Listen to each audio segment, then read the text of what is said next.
Hello, Earthlings. It's time to reset your cultural dial. Coming your way next on your favorite device, from the Hoosier State to all the ships at sea, it's the Crawfordsville Peachcast. And now, here's your second or third favorite Dave from Indiana, Dave Peach. Warning, other people named Dave may also appear. Thanks, CD. This is the Crawfordsville Peachcast. I'm Dave Peach. I'm Dave Meyer. Dave Peach. Hello again, sir. Dave, did we thank CD? Yes, I believe you did, but it's worth doing again. I think I did. We are a stone's throw from Indiana University football, the greatest story in human history. I'm not saying sports. It's the greatest story in human history. And we could talk about this. Right? We can. We could talk about it. It's such a story, Dave, that I don't even know yet the level. Like at the lowest level, Dave, 2-hour Hallmark movie that's heavily promoted. It's lowest level. It is the greatest achievement in human history. And it would be worthy of an episode of the Crawfordsville Peachcast, without question. Dave, I number 34, Jeff Utzinger, backup linebacker, plays special teams. Former student of mine in the Cathedral Broadcasting class a few years ago. When I heard you say Utz, I thought the snacks that you get at the convenience stores. Utz, but then you said Inger, and I go, oh, Utz. Or is it Utz or Utz? I don't know. And we could focus on this. No question. We can, about Dave. it. I mean, It is the story. It's almost a global story. It's way beyond. They're talking about it on other planets without question.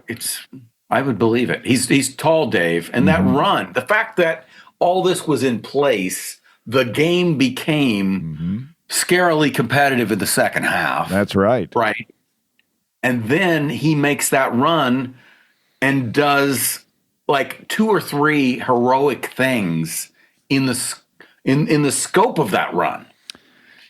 That would be worthy of an episode. But today we could do that. But today, for the next 39 minutes and 43 seconds of our life, we will talk about a movie bomb from 2009 that is hard to follow, with an ending that tries to combine Titanic and Poseidon Adventure with rebellious, music-loving DJs. An unintended aquatic disaster that ultimately could not hold its cinematic water. In fact, folks, this is the epitome of a stinker. It's a stinker, Dave, but there's some positive things about it. But you see why it did not rate successfully in either financial or critical terms. Dave, there's a lot here. There's some good lines, some good actors, right? Mm-hmm. Oh, very good actors. Dave, there's a certain, I want to say, the creators of this movie. I hope people got that epitome thing. You have to listen to another episode to get that. They had they believe that British women were promiscuous in the 1960s. We got it. Yeah. Hint. Yeah. Mission accomplished, man. Dave, yes, there's. I don't know. Let's tell them what the movie is. Okay, because they're out there saying, "Well, what the heck's the movie?" This movie was meant to be on the Peachcast. Oh, without really question, was. Because it's kind of a companion piece to FM. It is, and the movie I FM. want to say, well, first of all, it's based on a true story, or based on true stories. Yes, and the story is in essence that in the 60s, the BBC. And we'll tell you the name of the movie, folks, coming up. But first, Dave is going to go ahead. It was released as The Boat That Rocked, and then eventually retitled. 20 minutes were deleted, and it was released in North America as Pirate Radio. It is number 78 on the Untoasted list, and it was made in 2009. It was directed by Richard Curtis. Right. I should have looked him up. I felt like he was somebody we would know, Dave, but I did not.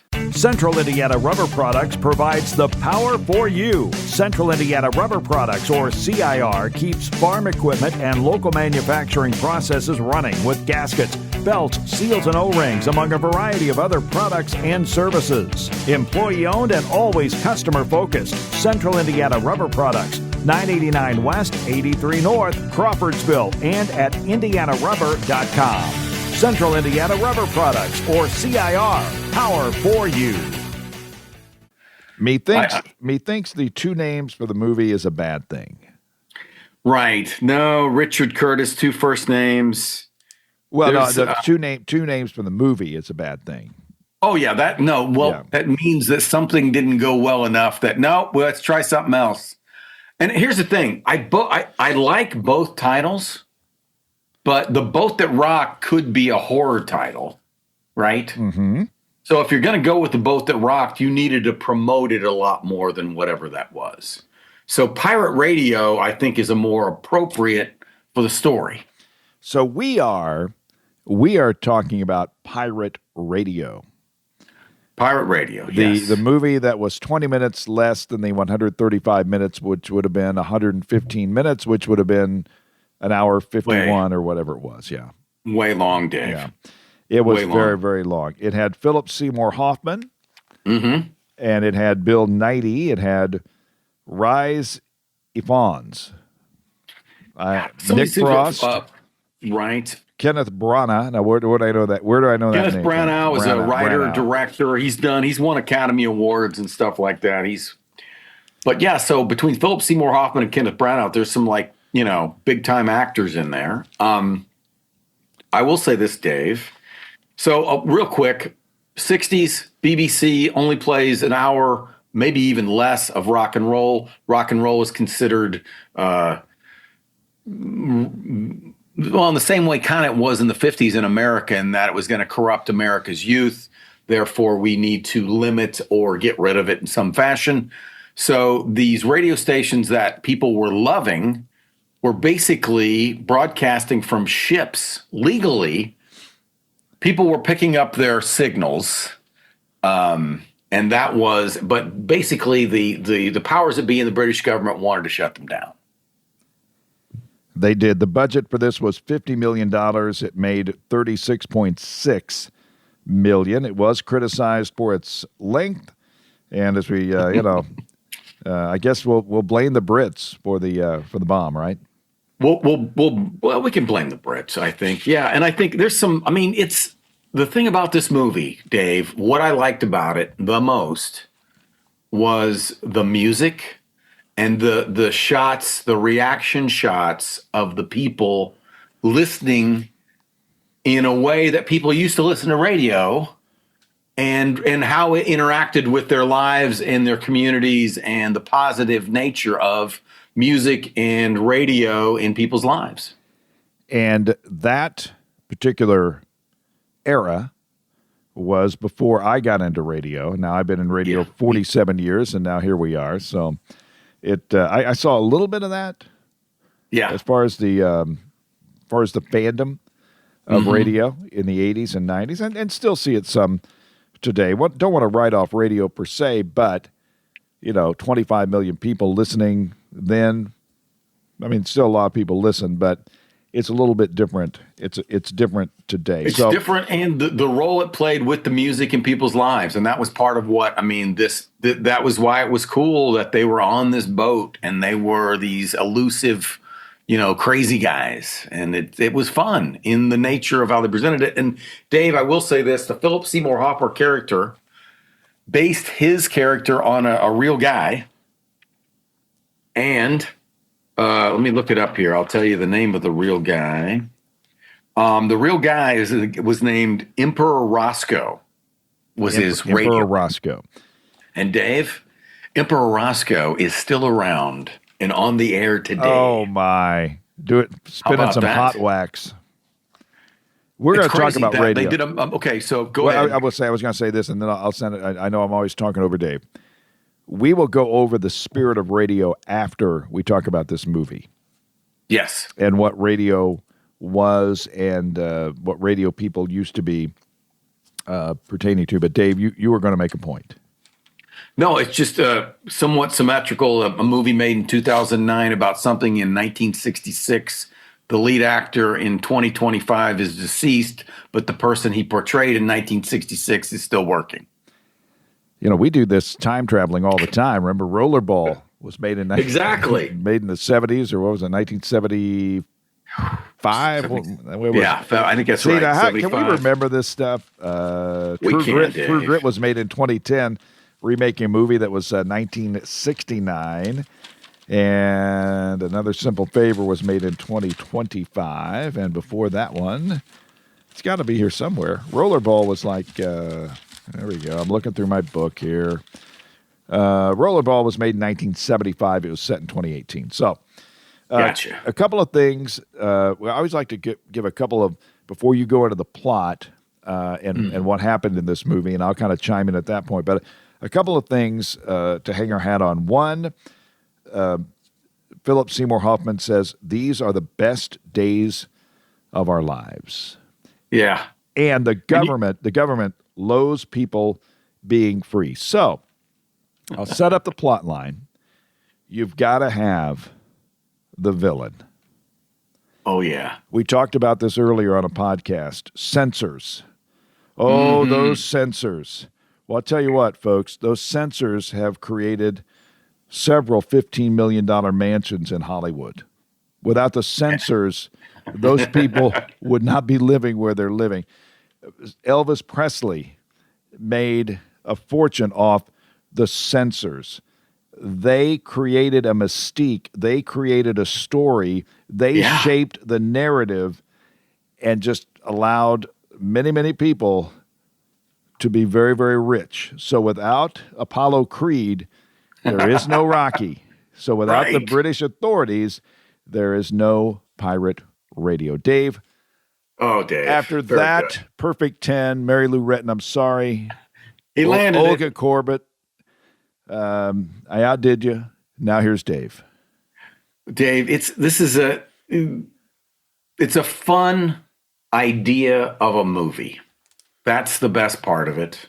They spent $50 million in music licensing and in probably a couple of, Philip Seymour Hoffman probably got some decent money. But the thing is, there's not a great narrative within this. That's where the movie part of it falls off. But the premise is, just like FM, there's this gang of people that are quirky and authentic and kind of, they look like they'd be fun to hang with, right? And so they've created this, kind of magic place. There's this one guy who's the kind of helps the business part of it, and he's kind of suave, right? But then all the DJs have their own kind of thing. And then they try to add this taste of innocence with, the kind of our first protagonist is, the kid, young Carl, right, who comes onto the ship because he's looking for his godfather, and he doesn't know necessarily if his godfather is his father. And and so basically it begins in this kind of gentle way, introducing us to this world of pirate radio, which is playing all this music that we are so familiar with, been on the soundtrack of our lives. The story is basically they want to have fun and make money and play music and get paid to do that, and the government wants to shut them down. So that's essentially the story. And as you said at the outset, it kind of ends in this, okay, the ship's going down. But wait a minute, Philip Seymour Hoffman's okay. His heart will go on. And it's kind of okay, the radio stations. There's got to be a morning after, folks. It just kind of, it ends and there's music and we don't know what's going to happen, but we also know, well, no one was harmed during the process of this narrative. No, I did think about Telly Savalas in a white suit in Poseidon Adventure 2. Okay, let me get. I'll let you land here. The movie is hard to follow. Yes or no? It's hard to follow, and I want to say, Dave, as part of my homework, I don't want to let our listeners and viewers down.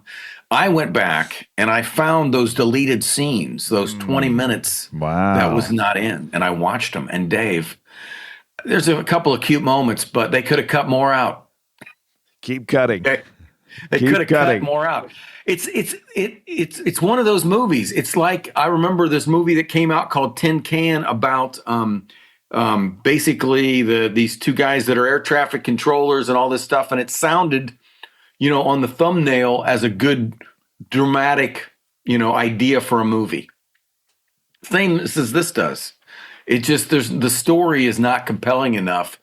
I mean, as dramatic as it gets is when a couple of guys get their little hearts broken by other, by their dealings with the opposite sex, basically. All of a sudden, there's a wedding. Right. Was the wedding set up? There's a wedding. And then we find out the premise for the wedding is really kind of sinister, but yet it all ends up okay. And they announce on the radio that they were married for 27 hours and are now separated. You're a Mad Men fan. You know January Jones. Yes, Dave. Betty Draper. Betty Draper. Yes. And she was also in We Are Marshall.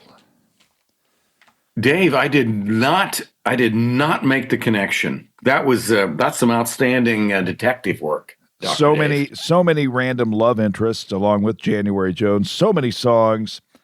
I had trouble following them. What shift are they on? And what exactly is the role of the news person? Is there news coverage? I love him, Dave. He was the nerdy guy that they would kind of he'd sit there when everybody was paired off. He and the person that cooked for them and that young guy were the three people that would kind of hang. Maybe they were you remember back in the old WLS days, Steve and Gary, who I they were fantastic. Yes. They would literally do a dialogue over the news person and over the sports person that would just be hilarious. I mean, they would. Yeah. So maybe that's that person's there so they can start doing sound effects and things like that over the news and over the sports. There were they were the I don't know, I can't think of the fancy word, but they were the butt of a lot of jokes, or at least they provided a lot of the punchlines, or they were the straight person in as far as the comedians go. That's good stuff, Dave. Okay, so there is one storyline I did follow. The English government is trying to stop them, and they counter by bringing in the big gun, lured out of retirement.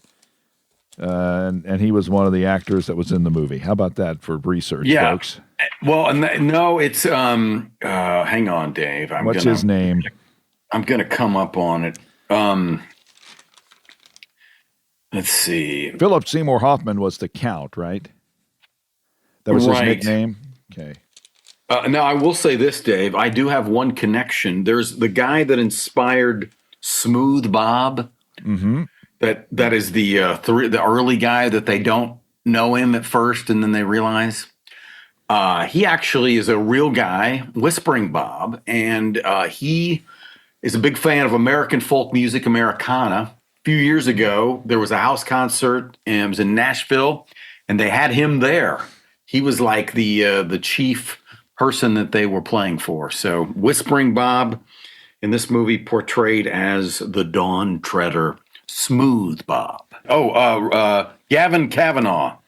His name, Gavin Kavanaugh, on the movie. So who played Gavin Kavanaugh? Oh, Gavin Kavanaugh was played by Rise Ifans. So that was Rise Ifans. I got it. That was Rise. So he was a big gun that they lured out of retirement to counter the English government closing in. I guess since it's based on a true story, they handled laundry, food, drinks, money. It was a big boat. Cigarettes, everything else is furnished, and you think, well, they're getting some money, and they certainly don't have to, maybe they have to pay rent, maybe not. I did wonder who handles the traffic and billing at the radio station. I did. At first, I wasn't sure that they were, until they mentioned advertising. I was like, okay, what's going on here? Who is making the sales calls? And you must have some really cool way to get electricity to run all that equipment. Yeah, like some serious generators. I'm assuming. And when I go to a place to do a remote, they'll ask me, how many watts do you need? Or, what? And I'm like, just a standard outlet would be fine. Yeah. But I mean, if you rarely get electrocuted by how many things I plug but in.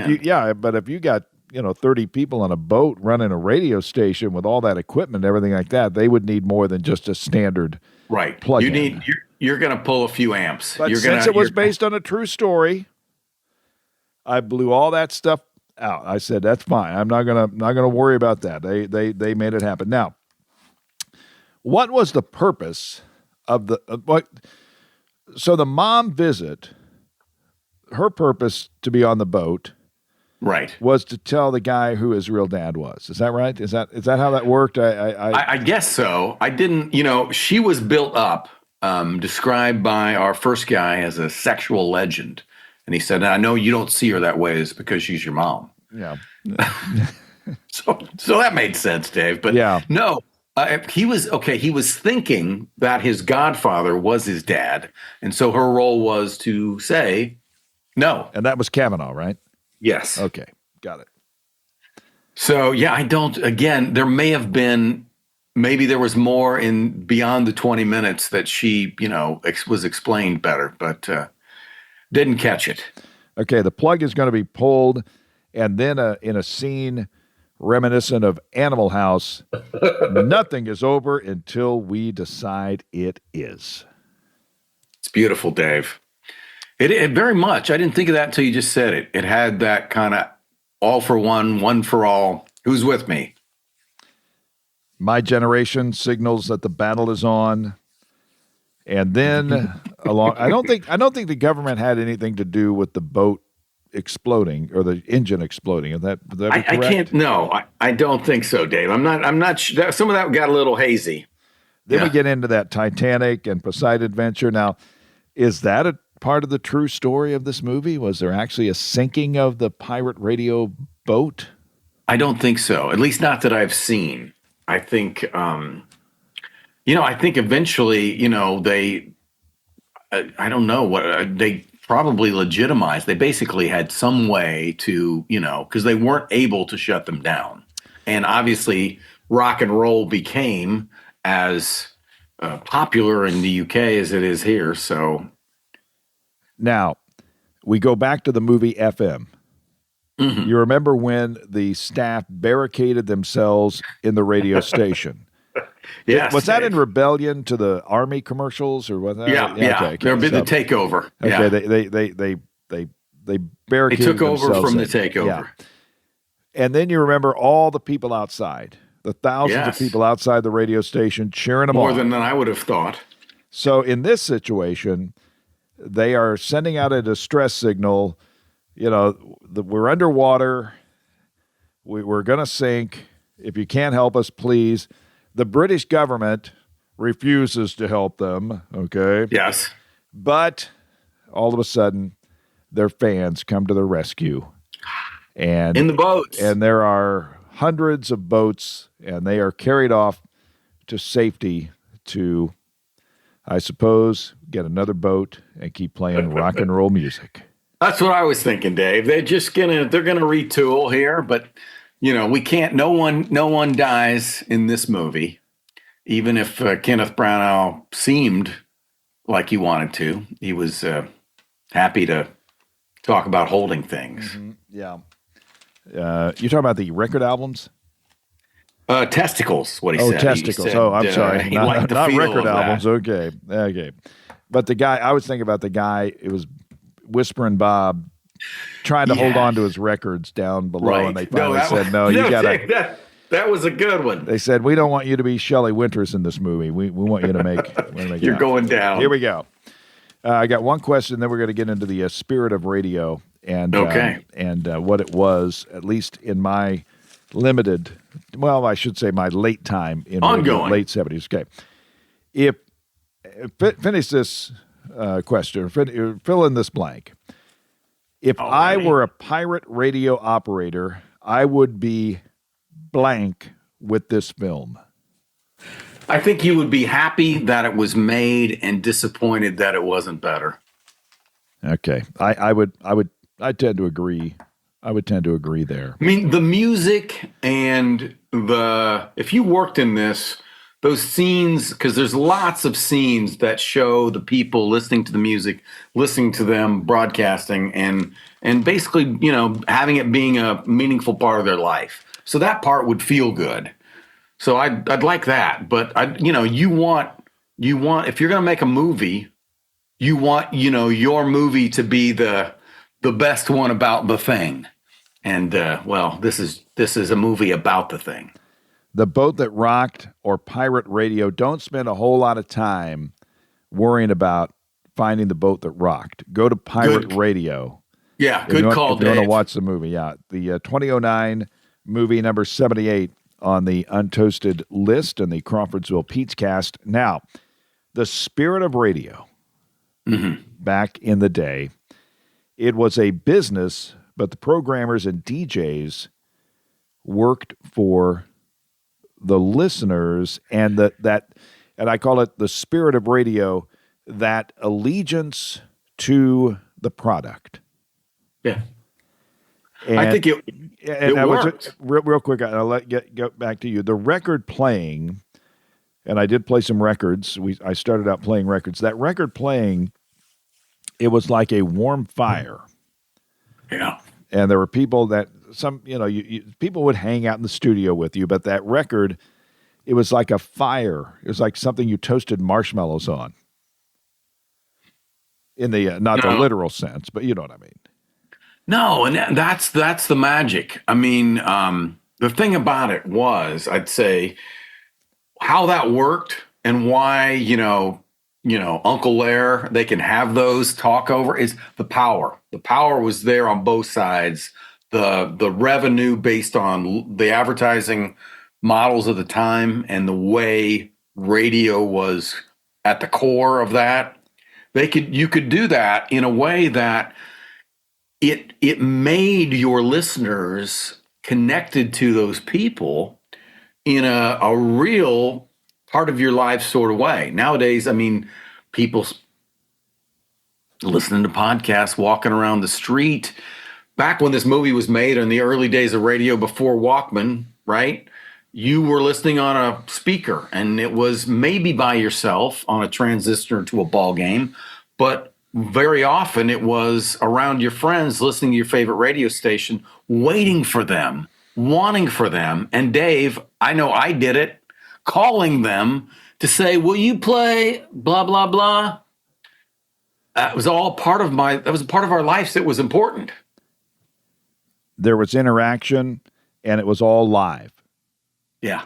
It was happening at the moment, and radio still has that. Yeah. I will say that, in our case at our radio stations, we do a lot with interviews that we play at specific times. Sometimes, they'll know that at 5 o'clock they're going to hear these interviews and that kind of thing. So there's still that connection to where it is live. But in this situation, or at radio stations, I should say, in the 70s and 80s, that I was a part of, you would have the morning team. Yeah. Yeah. You would have the news people. Yeah. The midday, the afternoon drive, the evening DJ, the overnight. Yeah. Every day part had a feel. Yeah. To it. It was a different. Right. It was a different feel for every day part, and the personalities would interact and talk about each other on the air, and it was that family of broadcasters that a lot of times you don't have that today. No, Dave, when I first started as a part-timer at WCTW in Newcastle, the sister station was WMDH 50,000 watt FM, and it was Muncie into Ohio. The morning guy, Herb Hobbs, Herb talked like this, told corny jokes, Dave, and had seriously like an 80 share for years. He was huge, and it was corny, and he leaned toward the older country, even within the realm of what he did. The afternoon guy was more contemporary, aggressive, edgy. And I, as a young person who was in love with radio, seeing these things like, oh my God, the personalities of these guys and how they have basically curated and cultivated an audience, being themselves, using the music, using the other personalities. It was exciting and vibrant and alive in a way that, I could not have been more attracted to it. You touched upon something, and that's, this podcast, I mean, it's about movies, it's about mixed bags and everything, but inherently, it's about what we think about things. and it's what we want to talk about. I hate to say it that way, but if we wanted, people might have caught on. If we wanted to do what people do now, as far as podcasting and all the social media, and this is just me talking late in the podcast, so hopefully nobody's listening. I'm just kidding, folks. We would talk about classic cars every week. Yeah.